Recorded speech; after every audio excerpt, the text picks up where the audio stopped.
Hamjambo wanafunzi, tumekutana tena katika kipindi kingine cha lugha ya Kiswahili, na kama nilivyoahidi katika kipindi kilichopita kwamba tutazungumzia masuala ya vitenzi, mzizi wa vitenzi, lakini nikakwambia kwamba kuna vitenzi vingine ambavyo huwa ni vikamilifu na vingine huwa vinatoka pamoja na viambishi.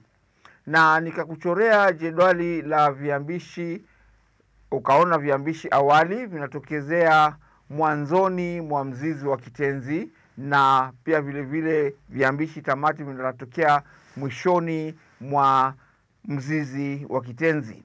Na kama ilivyo desturi kwamba ahadi ni deni, mimi mwenyewe niliwaahidi ya kwamba tutakapokutana katika kipindi kijacho ambacho ni hicho kipindi hiki ambacho nimesimama mkabala wenu, kwamba tutajadili tuone mifano ama tuone viambishi vipi haswa nilikuwa nikimaanisha vinavyotoka awali ya mzizi wa kitenzi. Halafu baadaye bila shaka muda utakuwa upande wetu, nitakuelekeza katika vitenzi tamati ambavyo huwa vinatoka baada ya mzizi wa kitenzi. Lakini kama ilivyo desturi na ada, wacha nikudokezee lile somo ambalo tunalishughulikia kwa sasa, ambapo ni Kiswahili, sarufi na matumizi ya lugha.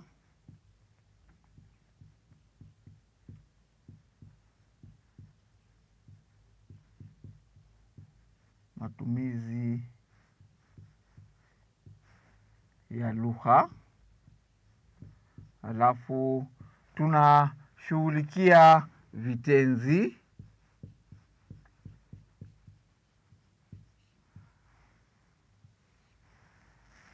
Kwa hivyo bado tuko katika somo la vitenzi.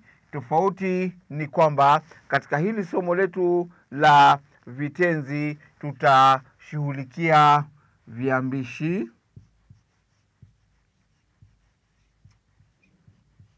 viambishi awali na viambishi tamati.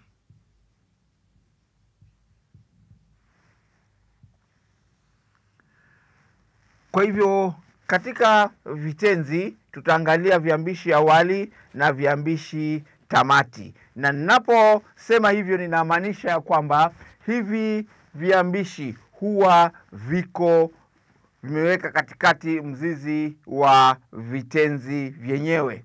Kwa hivyo wacha tuangalie viambishi awali vinahusisha viambishi vya aina gani. Tuangalie inahusisha viambishi vya aina gani.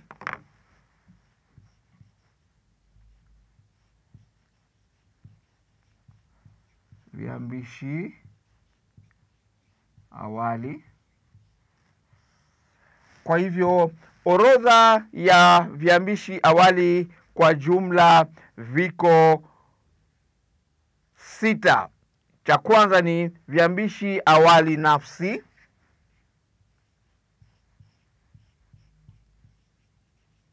Viambishi awali nafsi. Na nafsi hapa ni yule mwenye kutenda kile kitendo, kama tulivyosema kwamba kitendo hakiwezi ama kitenzi hakiwezi kuwepo kama hakuna mtendaji. Kwa hivyo viambishi hivi huonyesha kama nafsi inayozungumziwa ni ya umoja au wingi. Na viambishi hivi vya nafsi vinazingatia umoja au wingi. Kwa hivyo ni umoja na wingi ndio viambishi hivi vya nafsi vinazingatia sana. Na katika umoja tuna nafsi ya kwanza ambayo ni tafika,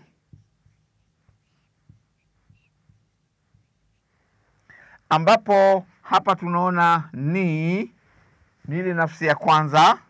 Ta wakati unaokuja, fi ni kitendo, halafu na a ni kiishio, kama nilivyokuambia pale awali ya kwamba kuna vitenzi vingine ambavyo vinahitaji viambishi. Kwa hivyo hiki ni kiambishi cha nafsi katika hali ya umoja.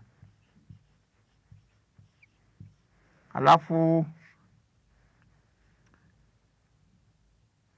tu,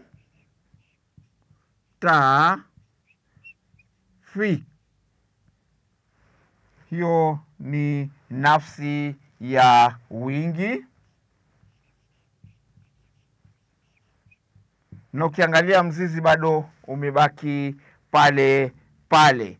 Kwa hivyo hiyo mifano miwili utaona kama nilivyokuambia kwamba ni hii nafsi huwa iko katika hali ya umoja na katika hali ya wingi, na kuna nafsi ya kwanza, nafsi ya pili na nafsi ya tatu. Hii tuite nafsi ya kwanza.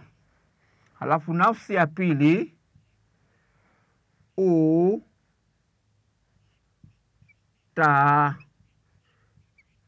fika. Hii ni nafsi ya pili ambapo iko katika hali ya umoja. Halafu nafsi hii ya pili wingi, tafika. Kwa hivyo hiyo ni wingi. Halafu tuangalie nafsi ya tatu, a, ta, fika. Hiyo ni nafsi ya tatu umoja. Halafu wa, ta, fika. Hii wa hapa ni wingi. Kwa hivyo hapo tumeona mifano ya viambishi awali ambavyo vimeshikanishwa na ama vinagusia masuala ya nafsi, ambapo ndio nafsi ya ni, nafasi ya kwanza katika umoja; tu, nafasi ya kwanza katika wingi; u, nafsi ya pili, halafu umoja; nafsi ya pili katika hali ya wingi; halafu a, hapa tunapata nafsi ya tatu katika umoja na wa katika wingi. Halafu nimesema kwamba viambishi hivi viko 6. Halafu tunakuja katika kiambishi cha pili ambacho kinazungumzia masuala ya wakati au njeo na hali. Wakati, njeo, hali. Hapa ninaposema wakati ni viambishi kama ta. Ninaposema njeo ni hali ya jambo linalotendeka, na hali ni maneno kama ngee, ngali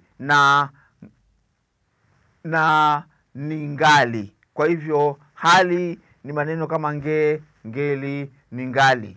Wacha tuangalie mifano hii, lakini kabla hatujaingia pale, wacha nikwambie inamaanisha nini. Huonyesha wakati au hali ya kutenda kwa jambo. Kwa mfano, alikimbia. Kwa hivyo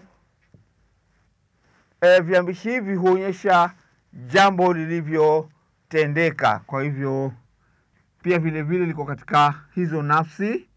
Naweza kusema alikimbia,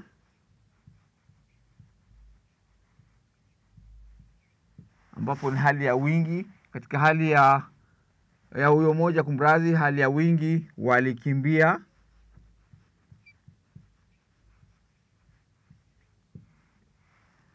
Na kadhalika. Kwa hivyo hiyo ni hali ya kuonyesha matumizi ya viambishi katika wakati. Halafu wacha tuangalie katika hali, nafsi katika hali. Naweza kusema angesimama. Kwa hivyo hii ni njeo ama hali. Kwa hivyo huu ni wakati wakati uliopita na kadhalika. Halafu tuangalie sehemu ya cha.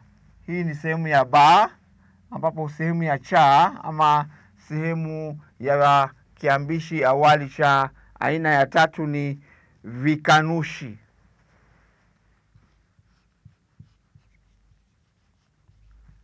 Vikanushi. Tunaposema vikanushi ni viambishi ambavyo hutumika kuonyesha hali ya kukataa, ama viambishi vinavyotumika kuonyesha kinyume vya kifishi, kwa sababu kukataa ni kinyume cha kuwakifisha. Wacha tuangalie baadhi ya viambishi hivi ambavyo ni vya kukataa. Pia vile vile huwa ni viambishi awali. Kwa mfano, sitacheza.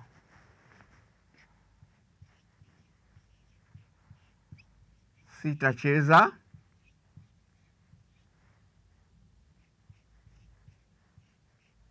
Hutaimba.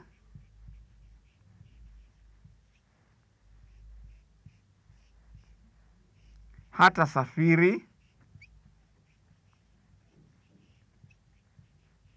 Na kadhalika. Lakini kuna jambo moja ambalo ningependa kukuambia. Hapa kuna wanafunzi wengine ambao hutumia hili neno kimakosa.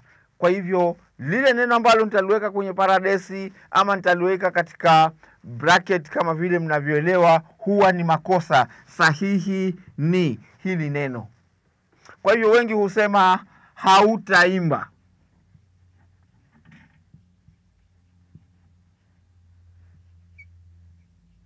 Hii ni makosa. Kwa hivyo hakuna kitu kama hautaimba, ni moja kwa moja hutaimba. Halafu kiambishi kingine ni viambishi rejeshi vya mtenda. Tuandike hapa viambishi rejeshi vya mtenda. Viambishi rejeshi vya mtenda. Kwa ufupi hapa namaanisha mwenye kutenda kile kitendo anarejelewa katika hiyo hali ya viambishi awali. Mfano ni kama nilijikata. Mfano ni kama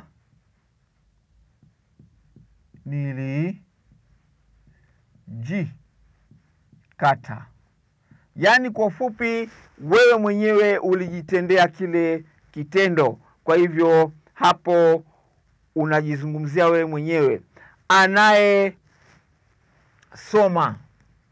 Mfano mwingine ni anayesoma.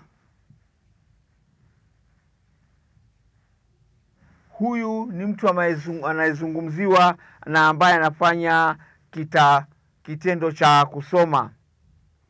Halafu walioenea.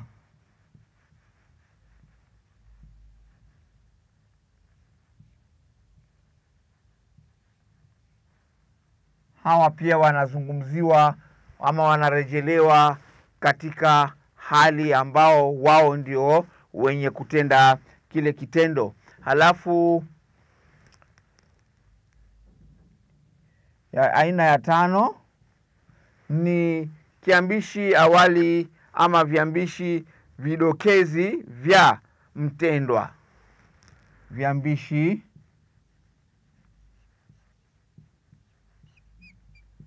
vidokezi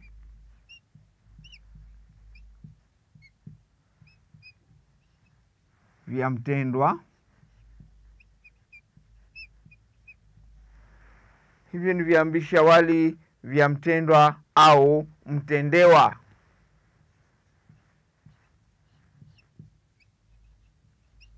Mtendewa, mwenye kutendewa kile kitendo ama kinachotendwa kile kitendo. Mifano ya hii ni kama ifuatavyo: tulimsomea,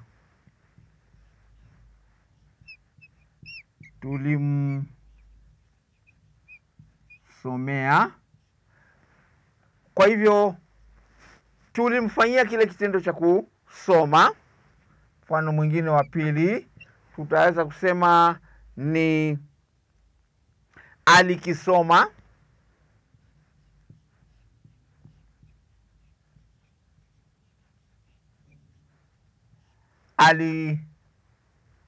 alikisoma, kilichotendewa kile kitendo ni kitabu, halafu na kadhalika. Halafu na mfano wa mwisho wa viambishi awali ni vipatanishi ngeli.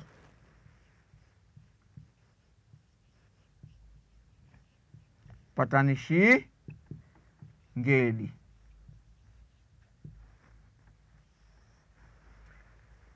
Wacha tuangalie baadhi ya hii mifano. Haswa hivi viambishi hutofautisha kutokana na ngeli moja hadi nyingine. Kwa hivyo hivi hutegemea ngeli katika matumizi yake. Kwa mfano aliyeona,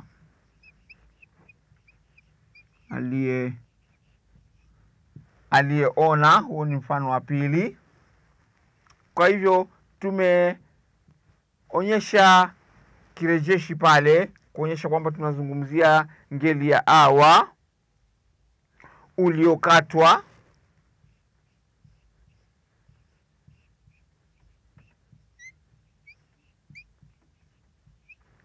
hapa tumetumia ngeli ya ui na kadhalika. Kwa hivyo hivi vyote ambavyo tumevionyesha hivi sasa ni viambishi awali. Kwa hivyo tutaingia katika viambishi tamati tuone ni vipi ambavyo vinatofautisha, lakini kile nilichokuambia ni kwamba viambishi awali siku zote vinapatikana mkono wa kushoto wa mzizi wa kitenzi na viambishi tamati vinapatikana katika mkono wa kulia wa mzizi wa kitenzi. Kwa hivyo kabla muda kutupatia kisogo, wacha tuangalie viambishi tamati moja kwa moja, kwa sababu watu wanasema wakati ukuta. Kwa hivyo tuangalie viambishi tamati.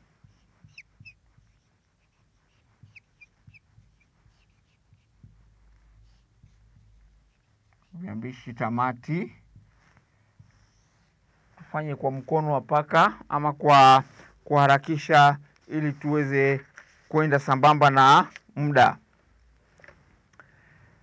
Viambishi tamati, viambishi tamati kimsingi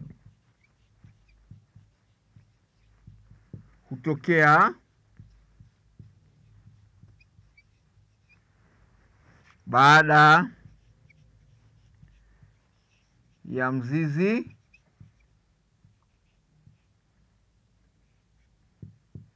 wa kitenzi. Kwa hivyo kimsingi viambishi hivi hutokea baada ya mzizi wa kitenzi. Navyo hivi viambishi ni vitano. Kuna aina tano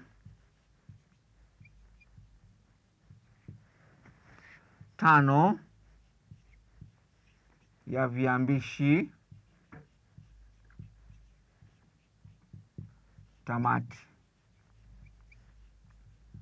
Wacha tuvidondoe viambishi hivi kimoja baada ya kingine, tuvione ni viambishi vya aina gani. Jinsi tulivyodondoa vile viambishi awali, tukaona viko 6 na kila kimoja tukaona matumizi yake na jinsi kinavyojitokeza katika muktadha wa vitenzi ambavyo huwa vinahitaji viambishi. Cha kwanza ni kiishio.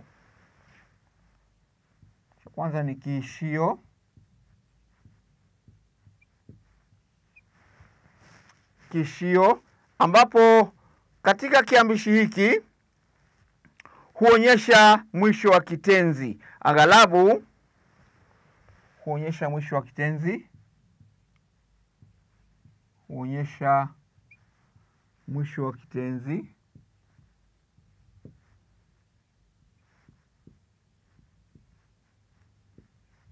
Mara nyingi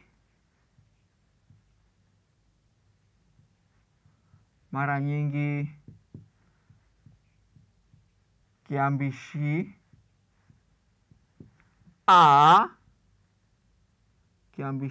kumradhi, hutumika. Kwa hivyo hiki kiambishi mara nyingi hutumika katika kiishio. Kwa mfano, aliyempiga. Mfano, aliyempiga. Mfano wa pili, atakayefika na kadhalika. Kwa hivyo tumeona ya kwamba hiki kiambishi huwa kinatokezea mwisho kabisa wa neno. Halafu aina ya pili ya kiambishi tamati ni virejeshi. Virejeshi hivi pia huitwa viambishi rejeshi vya mtenda.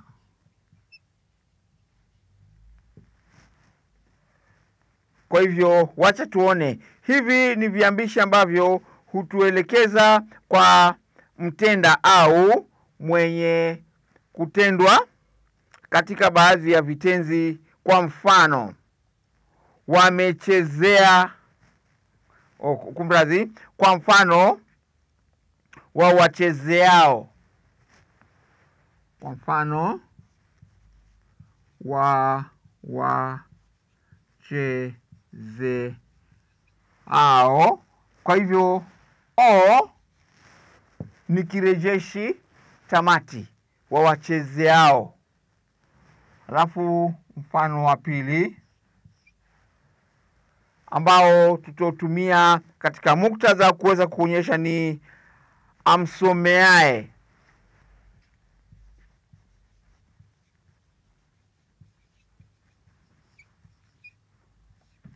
Yule mwenye kutenda kitendo kwa niaba ya mwingine. Kwa hivyo hivi ni viambishi rejeshi, lakini vinatokezea mwishoni mwa kitenzi. Halafu viambishi vingine ni viambishi vya kauli.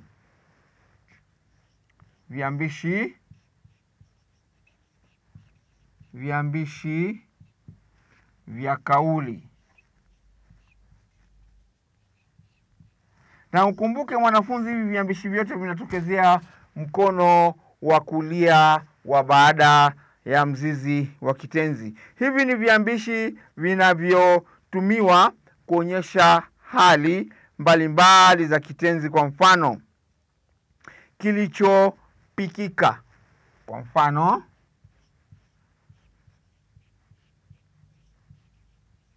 chopikika. Tunaona kwamba hiki kiambishi kinaonyesha kile kitu ambacho kilifanywa na kikafanyika katika hali ambayo inastahili. Kwa hivyo huu ni mnyambuliko wa vitenzi, ndio maana nimetumia neno kauli. Mfano wa pili katika sehemu hiyo ni aliyepigwa. Aliyepigwa,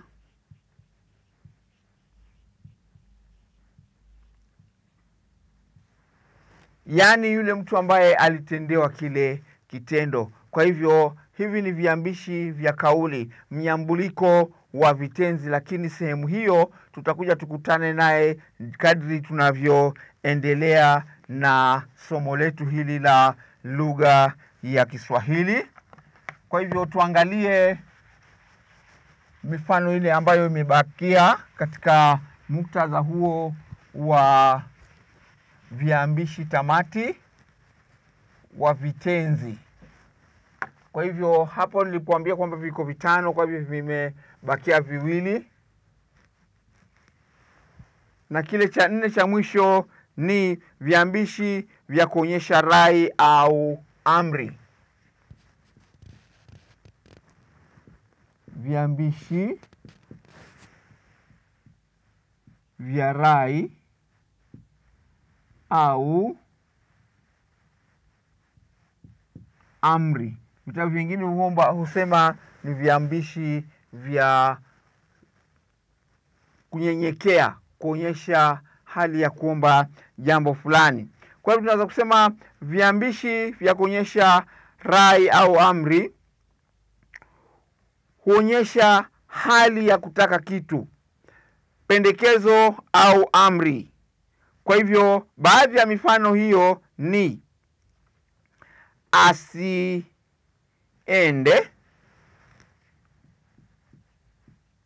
Asiende. Hapa tunamtafadhalisha, tunamuomba rai, tunamuomba radhi kwamba kule anakotaka kwenda huyu bwana asiende kwa namna yoyote ile, labda kuna janga fulani limetendeka kule, ama kuna sababu nyingine yoyote ile ambayo inafanya aenda. Alafu pia vile vile kuna chezeni, ambapo sana sana huyu hutokezea katika hali ya wingi.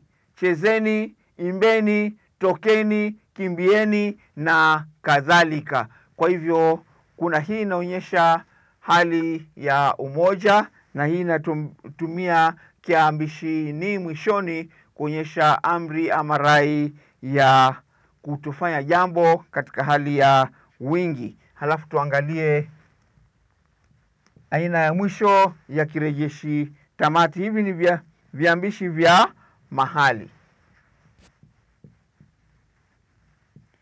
Viambishi vya mahali. Mahali yani sehemu. Mwandishi anatuambia kwamba viambishi vya mahali huweza pia kutokezea baada ya mzizi wa neno au kitenzi. Kwa mfano, ajifichamo.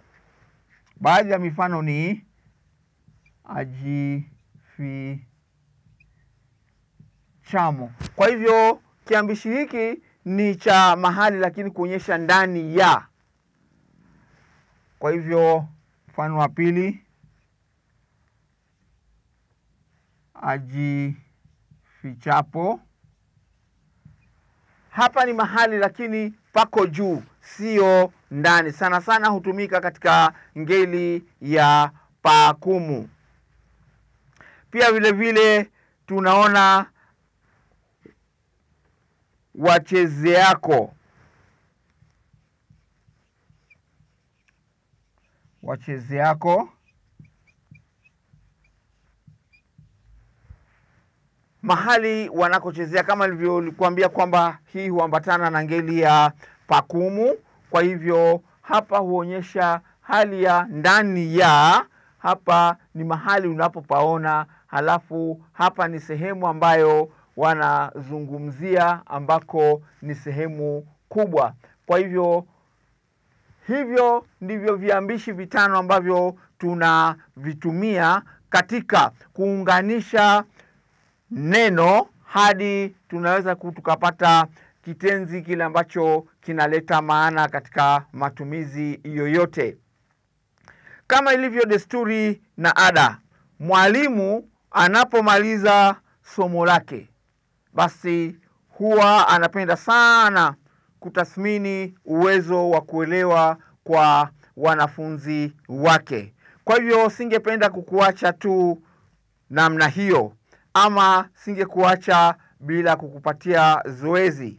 Ningependa nikupatie maswali matatu, halafu yale mengine yote utayapata maswali katika tarakilishi lako wakati utakapofanya nini? Utakapo download katika hali ya kutohoa ama utakapochakaza katika lugha sanifu ya Kiswahili. Wacha nikuandikie maswali mawili matatu hapa katika ubao ambayo yatakusaidia katika kudurusu kwako. Halafu yale maswali mengine utayapata wakati utakapochakaza tarakilishi lako ama kipakatalishi chako. Maswali: taja, swali la kwanza, aina za viambishi ulivyosoma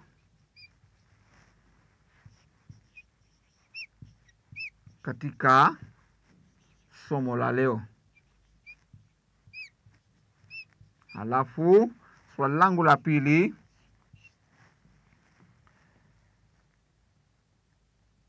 je, viambishi awali hutokezea baada ya sehemu ipi ya kitenzi? Halafu swali langu la tatu, eleza maana ya kitenzi.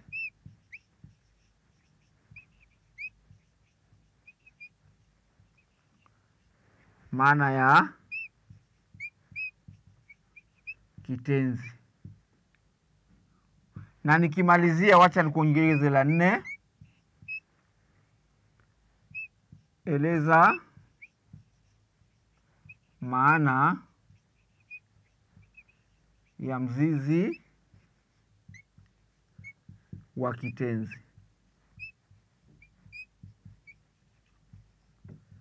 Kwa hivyo hayo maswali yangu 4 mwanafunzi, bila shaka yatakupatia kichocheo cha kutaka kujua zaidi masuala ya vitenzi. Halafu yale maswali mengine ambayo utayapata wakati utakapochakaza katika tarakilishi lako ama utakapo download katika kipakatalishi chako, maswali yenyewe sio mengi. Maswali ni 4 ndani ya maswali mawili kwa kila moja. Hapo utaweza kupata ufahamu zaidi kuhusiana na swala la vitenzi.